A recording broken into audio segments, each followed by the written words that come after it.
Ya, lanjut part 11. Ugatan kitab Sapina.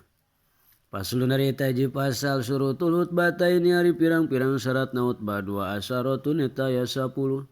atau harotu tegesna suci anil hadas ini tina hadas dua al asgori tegesna hadas letik wal akbari jeung hadas gede atau harotu sarang suci anil najasati tina pirang-pirang najis pisau bidina pakaian wal badani jeung dina badan wal makani jeung dina tempat wasatrul aurati jeung nutupan aurat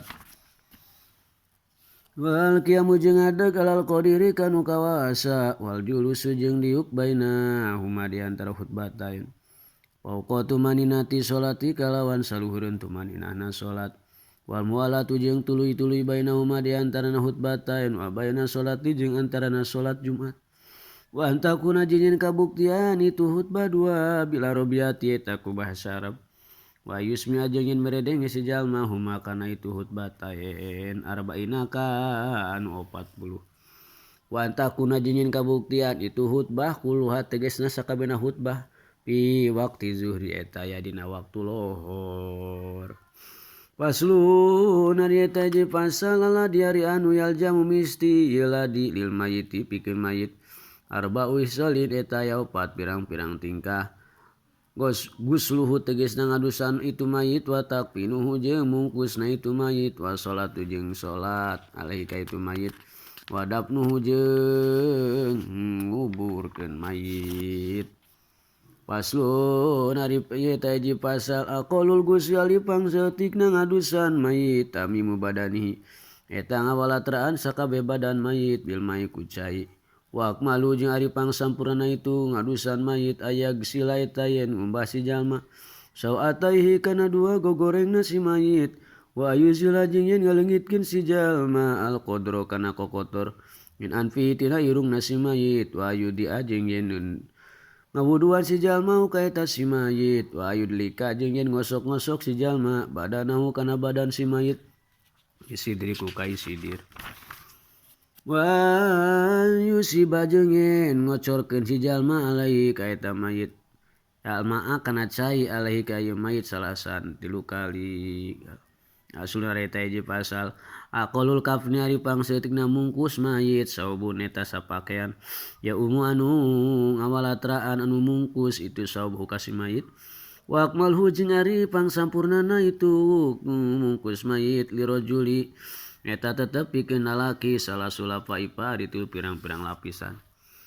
walil mar'ati jeung eta tepikeun istri komisun ari baju kurung wa humarun jeung tiung wa izarun sareng sarung wala papatani jeung 2 lapisan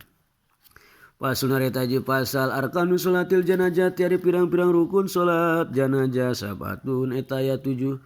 al awalu ari nu kahijina niatu eta niat asani ari nu kaduana arba'u takbiratin eta 4 pirang-pirang takbirat Asali sari nu katiluna al kiamu eta ngadeg alal qadiri kanu kawasa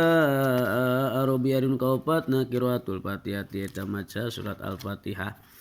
al-khamis ari nu kalimana salat eta maca sholawat ala nabi ka kanjeng nabi Muhammad sallallahu alaihi wasallam bada saniyati dina sabada takbir kadua Asadi sari nu kagenepna dua eta ngadoakeun lil mayiti pikeun si mayit bada salisati sabada takbir katilu asabi ari nu katujuna salamu eta maca assalam pasuna eta je pasal aqul dapni ari pangseuntikna ngubur mayit hafrotun eta sakedukan taktum anu nyumputkeun itu anu nutupan itu si hafroh roihatahu kana bauna mayit wa tahrisu jeung ngajaga itu si hafroh luka si mayit minasibai tina sato galak wa akmalu jeung ari pangsampurnana ngubur mayit qomatun eta satangtungan wa bastotun jeung sabeber tambah wa yudau jeung diteundeun naon khoduhu pipina itu mayit ala turobi kana taneuh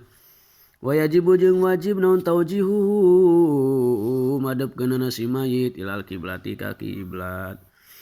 Pasul eta hiji pasal yun basu dibongkar deui naon asal mayit mayit Yarba ikhusolin karena 4 pirang-pirang tingkah dilgusli tegesna hiji pikeun diadusan di dalamnya tagoyar di mana-mana can barobah itu si mayit wali taujihihi jeung pikeun dipadepkeunana ieu si mayit ilal kiblati ka kiblat. Walil mali jeung karna harta ida dupina di mana-mana dikubur ieu mal ma'ahu sartana mayit. Walil mar'ati jeung karna istri ida